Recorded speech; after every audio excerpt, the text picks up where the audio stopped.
जय श्री गणेश। श्रीमद् भगवत गीता के दूसरे अध्याय का महात्म। श्री भगवान कहते हैं, लक्ष्मी प्रथम अध्याय का मैं तने उत्तम ज्ञान बता दिया है, अब अन्य अध्याय का श्रवण करो। दक्षिण दिशा में वेद वेदांत ब्राह्मण के पुरनंदनपुर नाम के नगर में श्रीमान देव शर्मा नाम के एक विद्वान ब्राह्मण रहता था, जो अतिथियों के पूजक, स्वाध्यायशील, वेद शास्त्रों का विशेष यज्ञों का अनुष्ठान करने वाले तपस्वियों की सदा ही प्रिय थे। उन्होंने उत्तम दृढ़ द्वारा अग्नि में हवन करके धीरज काल तक देवताओं को तृप्त किया, किंतु उन धर्मात्मा ब्राह्मण ने रहने वाली शांति सदाई न मिली। वह परम कल्याण तत्व का ज्ञान प्राप्त करने की इच्छा से ही प्रतिदिन प्रचुर सत्य संकल्प तपस्वियों की सेवा करने लगे।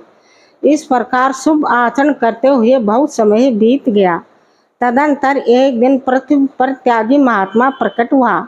वह पूर्ण अनुभवी, आकड़िंग साके, नासिका के अगर भाग पर दृष्टि रखने वाले सदाई शांत चित्त थे। उस परमात्मा के चिंतन में सदाई आनंद में भी वो रहते थे। उसे नित्य संतुष्टि तपस्वी को देव शर्मा ने शुद्ध भाव से प्रणाम किया और पूछा, महात्मन, मुझे शांतिमय स्थिति कैसे प्राप्त होगी? उस आत्मज्ञानी संत ने कहा, तुझे श्योपुर निवासी मित्रवान बकरियों के चराने वाले तुम्हें उपदेश देगा। उसी महात्मा की चरणों की वंदना किया। फिर वह श्योपुर ग्राम निवासी श्योपुर गांव में पहुंच करके एक उत्तर भाग में एक विशाल वन देखा। वह नदी के किनारे मित्रवान बैठे हुए थे। उनके नेत्र आनंद तीक्ष्ण निश्चल हो रहे थे। वह अपनी दृष्टि में देख रहा था। उस स्थान का स्वभाव बैर छोड़ करके विरोधी जंतु से घिरा था। वह उद्यान में मद वायु चल रही थी।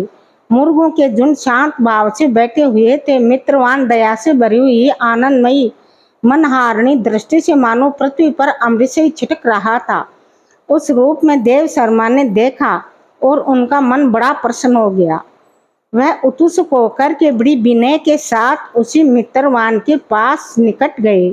मित्रवान ने भी अपने मस्तक को किंचित नुआ करके देव शर्मा का सत्कार किया। फिर उसका ध्यान समाप्त हो गया। तब उसके पास जाकर के अपनी मनोभावना पूछी, महाभाग्य, मैं आत्मज्ञान की प्राप्ति करना चाहता हूँ। इस मेरी मनोरथ मूर्ति के लिए आप किसी बात का उपदेश कीजिए जिसके पास सिद्ध हो चुका हो। देव शर्मा की बात सुन करके मित्रवान कुछ क्षण तक रुक गया। फिर वह विचार किया। फिर कहने लगे, विद्वान, एक समय की बात है, मैं इस वन के भीतर बकरियों की रक्षा कर रहा था। एक भयंकर व्याघ्र पर मेरी दृष्टि पड़ी, मानो सबको ग्रस लेना चाहता था। मैं मृत्यु से डरता था। मैं उस बकरियों के झुंड को आगे करके वहां से भाग चला। एक बकरी तुरंत ही सारा भय छोड़ करके नदी के पास और व्याघ्र के पास बैरों को ठोक चली गई। व्याघ्र भी अपने मन से देश भाव छोड़ करके चुपचाप खड़ा हो गया। इसी अवस्था में देख करके बकरी बोली, व्याघ्र, तुम्हें तो अभिष्ट भोजन प्राप्त हुआ है। मेरे शरीर से मांस निकाल करके प्रेम पूर्वक खाओ ना। व्याघ्र बोला, न जाने मैं इस स्थान पर आते ही मेरे मन से भूख प्यास मिट गई। मेरा मन से देश भाव निकल गया और भूख प्यास भी मिट गई। अब तुझे पास आने पर भी तुझे खाना नहीं चाहता। बकरी बोली, न जाने मैं कैसे निर्भय हो गई हूँ। तुम जानते हो तो बताओ, इसमें क्या कारण हो सकता है? व्याघ्र बोला, मैं भी नहीं जानता। चलो सामने इन महापुरुष से पूछे। वह दोनों वहां से चल दिए। उनके स्वभाव में परिवर्तन देख करके मैं बड़ा विस्मित पड़ा था। वह दोनों आकर के मुझसे प्रश्न किया। फिर विद्वान, एक सांकाए पर एक वानर रात था।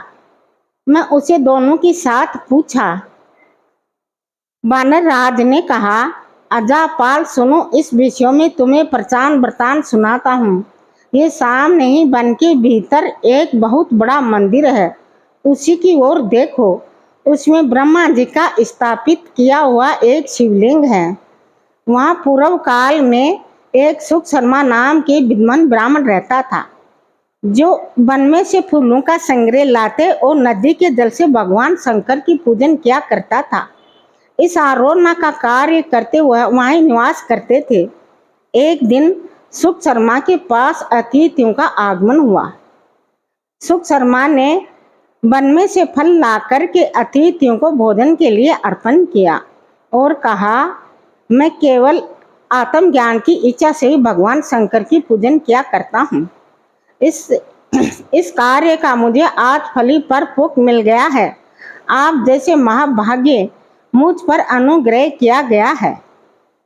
सुख शर्मा के मधुर वचन सुन करके अतिथि धीमे से बड़ा प्रसन्न हुआ और वह शिलाखंड पर द्वितीय अध्याय को लिख दिया और उस ब्राह्मण को आज्ञा देते हुए कहा, विद्वान, तुम्हें आत्मज्ञान संबंधी अपने आप ही सफल हो जाएगा।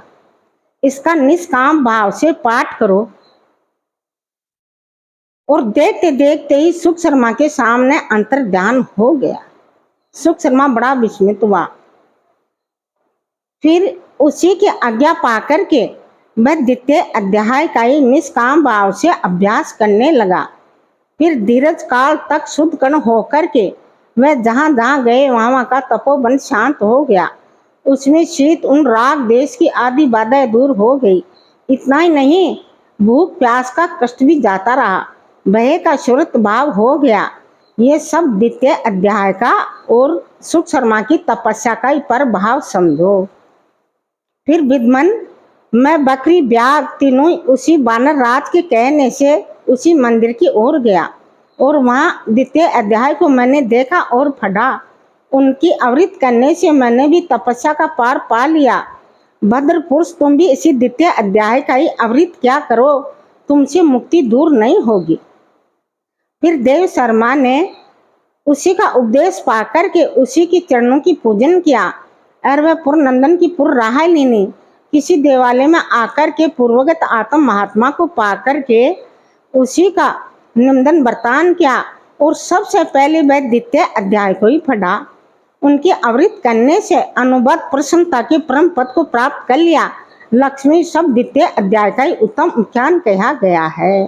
जय श्री कृष्ण।